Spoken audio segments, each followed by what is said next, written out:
রাধে রাধে বন্ধুরা, আজকে দুপুরের মেনু এই ভাত হচ্ছে, আর এখানে ডাল হচ্ছে, আর এখানে এই কলমি শাক আছে, আর এই পাট শাক আছে। এই পাট শাক দিয়ে আর এই কলমি শাক দিয়ে ভাজা হবে। আর এই পটল আছে বন্ধুরা, পটল ভাজবো।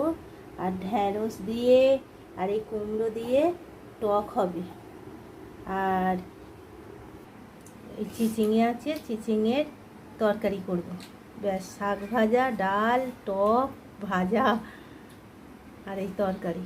বন্ধুরা, আমি এখন কুমড়ো কাটছি, টক করব।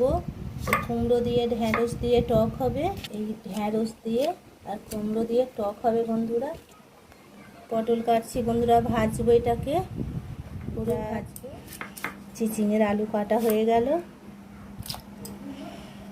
এবার চিচিঙে কাটবো বন্ধুরা। চিচিঙেটা খুব কচি।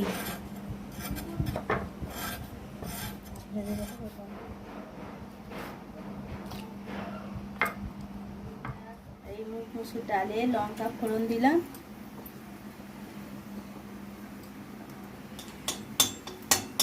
লঙ্কা ফোড়ন দিলাম, আর এই রসুন ফোড়ন দিলাম।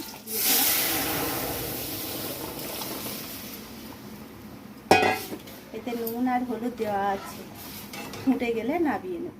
বন্ধুরা, এই যে পাট শাকের যে এই সুঁড়গুলো দেখতে পাচ্ছেন, এই সুঁড়গুলো চুলের মতো, এগুলো খাওয়া উচিত নয়। এগুলো খেলে পেটের সমস্যা হয়। হ্যাঁ, এই জন্য আমি এইগুলো বাদ দিয়ে বেছে নিচ্ছি। বন্ধুরা, এই শাককে নুন আর জল দিয়ে বেশ করে ভালো করে ফুটিয়ে নেব, তাহলেতে জীবাণুটা পুরো কেটে যাবে।